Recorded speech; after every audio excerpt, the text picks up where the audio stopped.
नमस्कार। मैं doctor H.N.. व्यास, सह आचार्य, समाजशास्त्र विभाग, माणिक्यलाल वर्मा, राजकीय महाविद्यालय भीलवाड़ा।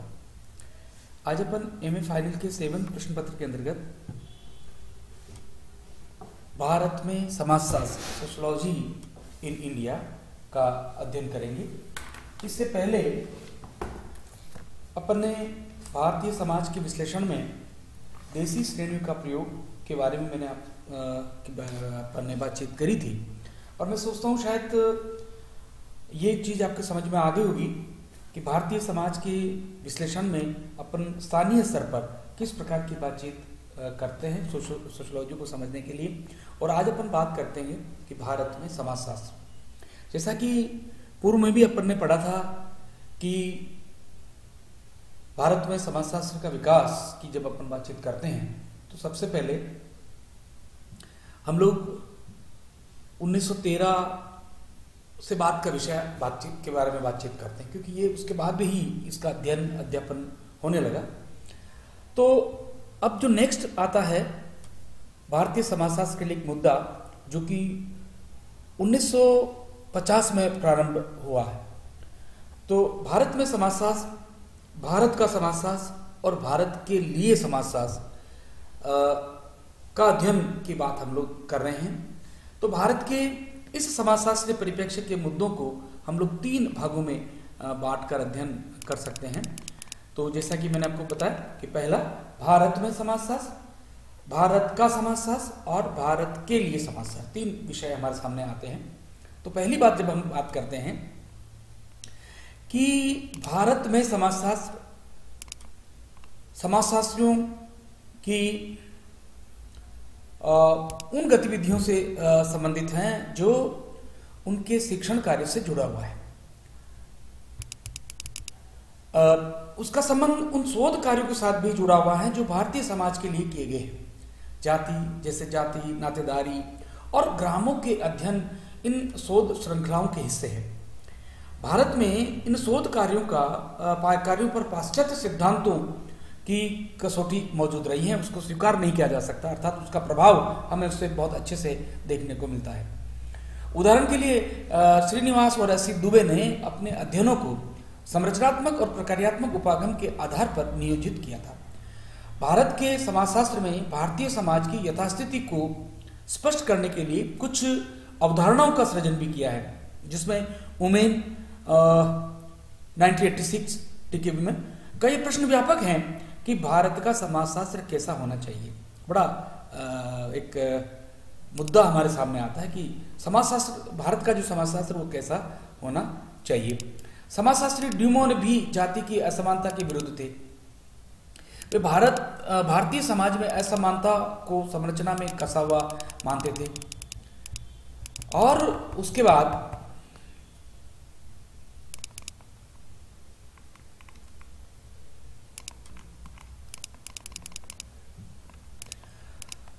भारतीय समाज को आवश्यकता की है कि इसे विरचनात्मक डिसकंस्ट्रक्ट किया जाए। इस बहस को चलाने के लिए निम्न मुद्दे हमारे सामने रखे गए, जो कि स्पष्ट है।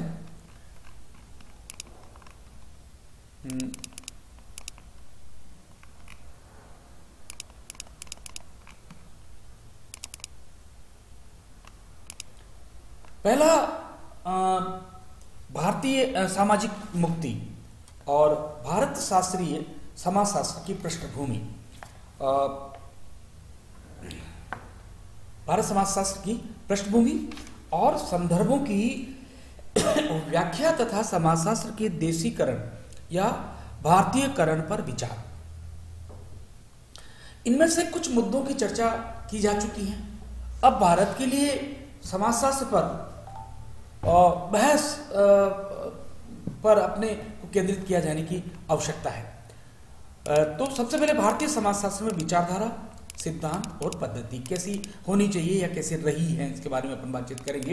तो 1947 में भारत की स्वतंत्रता के समय भारत में उपनिवेशवादी ज्ञान की परंपराओं को स्वीकार किया जाता था। इनसे कई नए संदर्भ और परिवेश पैदा हुए।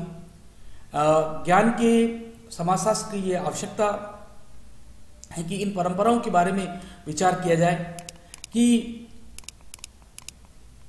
क्या इस परंपरा से क्या ठहरा है, क्या समाप्त हुआ है और क्या बदला है।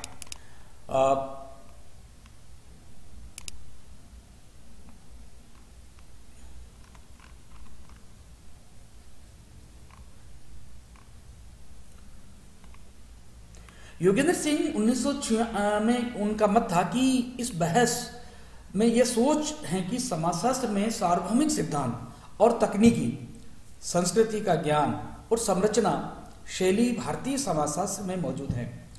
तब समझा जा सकता है कि जब हम स्वतंत्र भारत में उपनिवेशवाद की छाया को समझ लें, यह कुछ अर्थ में सही भी है।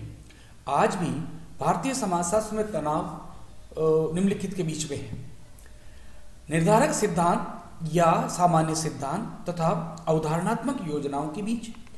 दूसरा, अवधारणाओं का सार्वभौमिकवाद और प्रस्ताव तथा संकुचितीकरण होने की संभावना है। तीसरा, सिद्धांत रचना में विचारधारा का योगदान।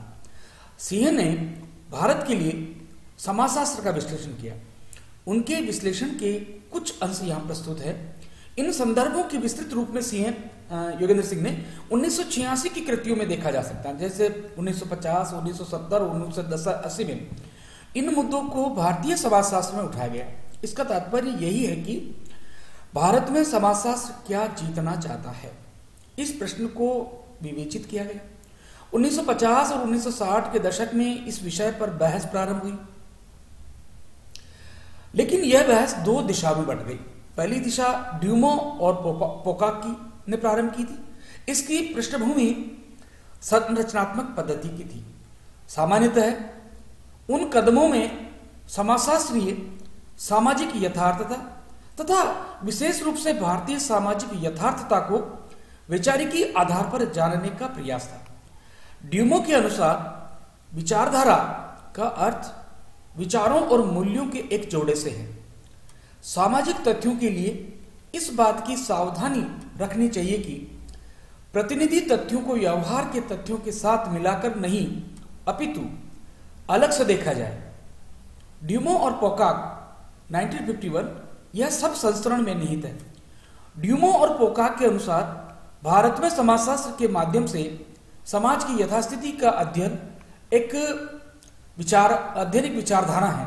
दूसरी ओर सामाजिक संरचना के दृष्टिकोण हैं जो प्रतिनिधित्व के रूप में संस्करण के विविध सिद्धांतों की दृष्टि करते हैं। विचारधारा द्वंद्वात्मक रूपांतरित होते हुए संबंध और तुलनात्मकता के सभी समाज के अध्ययन के हिस्से हैं। सिंह 1985, जैन 1985 और संरचनात्मक परिप्रेक्ष्य की ये मूलभूत इकाइयां हैं। ड्यूमो और पोकाक के विपरीत एफ.जी. बेले ने 1999 का विश्वास है, उन्होंने विश्वास किया है कि भारतीय समाजशास्त्र प्रतिनिधित्वों रिप्रेजेंटेशंस का अध्ययन नहीं है, बल्कि यथार्थ व्यवहार के प्रतिमानों, सामाजिक भूमिकाओं और संरचनाओं का आधुनिक अध्ययन है। इस विवाद ने वस्तुतः संरचना पर यूरोप के सामाजिक मानवशास्त्र पर हुई बहस का भारत में प्रवेश करा दिया। यह बहस विशिष्टीकरण बनाम सार्वभौमिकरण में भी परिवर्तित हुई। भारतीय समाजशास्त्र में पैराडाइम भी बहस का विषय रहा है। ड्यूमो और पोकाक तथा बेले ने विशिष्ट भारतीय समाजशास्त्र की कल्पना नहीं की थी। सामाजिक संदर्भ को देखते हुए ड्यूमो ने इस विचार पर एक बहस उठ खड़ी हुई थी। भारत में समाजशास्त्र पर बहस की जब हम बात करते हैं तो इस बहस का उद्देश्य भारत में समाजशास्त्रियों को आत्मचेतना तथा पहुंचाने में मदद करता है, आत्मचेतना तक पहुंचाने में मदद करता था। यह बहस ड्यूमो और पोकाक द्वारा संपादित पुस्तक कंट्रीब्यूशन इन इंडियन सोशियोलॉजी से प्रारंभ हुई थी। टी.एन. मदान द्वारा संपादित पुस्तक contribution to Indian sociology new series भी प्रकाशित हुई। इसी पुस्तक में भारत के लिए समाजशास्त्र पर अंश प्रकाशित किए गए, जो 1970 से 1985 तक इस विषय पर लगातार कई लेख प्रकाशित हुए। उदाहरण के लिए योगेंद्र सिंह 1970, धीरेन्द्र नारायण 1971, इम्तियाज अहमद 1972, W.H. मैक्लियोड 1978 और T.N. मधान 1981, सतीश सबरवाल 1982, कॉन्ट्रोवर्सी 1984 आदि भारतीय समाजशास्त्र परिषद के मुखपत्र सोशियोलॉजिकल बुलेटिन में भारतीय समाजशास्त्र के पैराडाइम पर अनेक लेख प्रकाशित हुए। इसके अतिरिक्त समाजशास्त्र परिषद के अध्यक्षीय भाषणों में भी इसकी चर्चा हुई है, जिसमें एम.एल. श्रीनिवास 1970, एस.एल. शर्मा 1977 और जे. लेले 1981 के इन लेखों को पढ़ने के बाद साफ लगता है कि भारतीय समाजशास्त्र के देशीकरण या स्थानीयकरण की चिंता व्यापक थी। इन लेखों से कुछ नए परिप्रेक्ष्य भी उभरे। यह भी साफ है कि विचारधारात्मक स्तर पर भी भारतीय समाजशास्त्र का जो विशिष्ट परिप्रेक्ष्य था उसमें कुछ मूलभूत परिवर्तन हुए हैं। पहले समाजशास्त्र पर जिन विचारों पर दृष्टियां केंद्रित की जाती थी, जैसे समाजशास्त्र का अध्ययन तथा अध्ययन के लिए उपनिवेशवादी दृष्टि को केंद्रित करना, उनमें परिवर्तन हुआ है। इनमें से यह नई बहस बिल्कुल अलग थी। यह इस बात का भी द्योतक थी कि भारतीय समाजशास्त्र को पहले से स्वीकृत धारणाओं से मुक्ति मिले और ऐसी संभावना बने कि ज्ञान की संरचना के नए स्रोत निर्मित हो। एक लेख में ड्यूमा और पोकाक द्वारा निर्देशित संरचना से हटकर नई संरचना के निर्माण का आह्वान किया गया था। दक्षिण एशिया की समाजशास्त्रीय संरचना के नव निर्माण का भी उसमें उल्लेख था। कुछ लोगों ने इस बात का भी विरोध किया है कि भारतीय सभ्यता मात्र हिंदू सभ्यता है। भारतीय संस्कृति की विविधता में हिंदुओं और गैर हिंदुओं की भूमिका अथवा ब्राह्मणत्व भूमिकाओं का भी उल्लेख किया गया है। बरगाट 1983 में इस बात का जिक्र किया गया।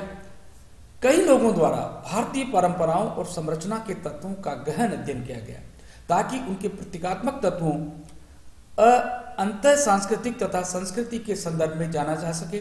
इसको मैक्लियोड 1978, सेल्विन 1973 और सबरवाल 1982 और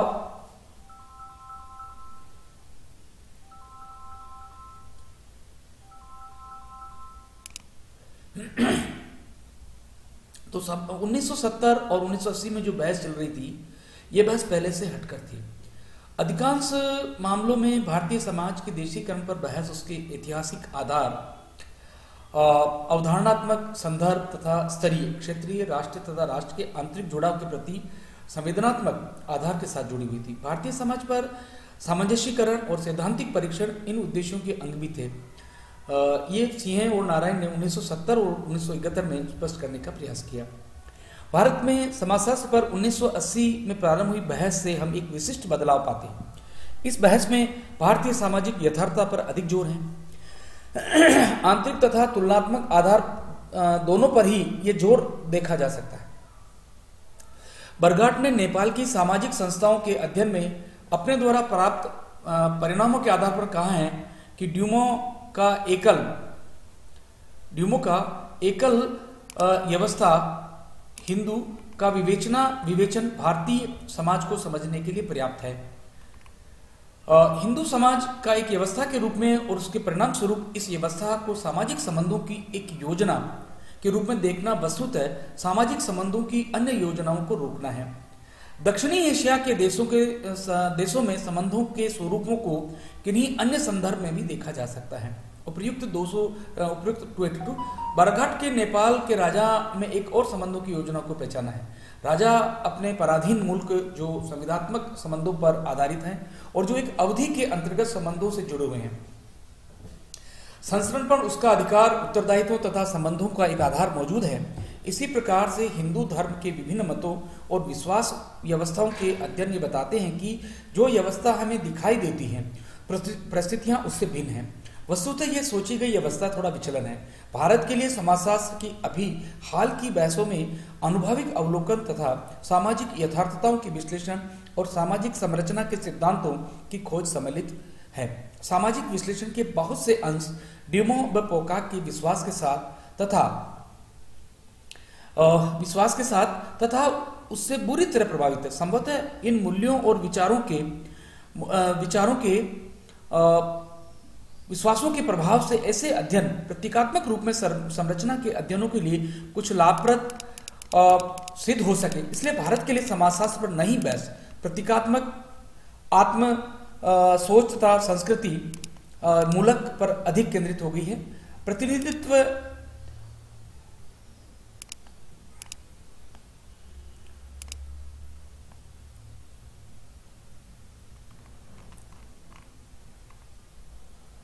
प्रतिनिधित्व के संदर्भ में संरचना की परिभाषा उस मॉडल के साथ जुड़ गई है जिसमें अन्य क्षेत्र व्यवस्था, विश्वास व्यवस्था, संस्कारों के प्रचलन, पठन सामग्री, मिथकों तथा गाथाओं जैसे तत्व अधिक जुड़ गए हैं। राजनीतिक अर्थव्यवस्था, शक्ति संरचना और सामाजिक कार्यों की चर्चा इसमें नहीं होती है। योगेंद्र सिंह 1983 ने भारतीय समाजशास्त्र में सैद्धांतिक आधारों की समीक्षा की। उनका विचार था कि यह लाभप्रद होगा कि आज प्रयुक्त सिद्धांतों तथा श्रेणियों को सार्वभौमिकरण तथा विशिष्ट के संदर्भ में परीक्षित कर लिया जाए। ये अध्ययन अपन अब नेक्स्ट कंटिन्यूएशन में करेंगे, नेक्स्ट क्लास के अंतर्गत। तब तक के लिए धन्यवाद, नमस्कार।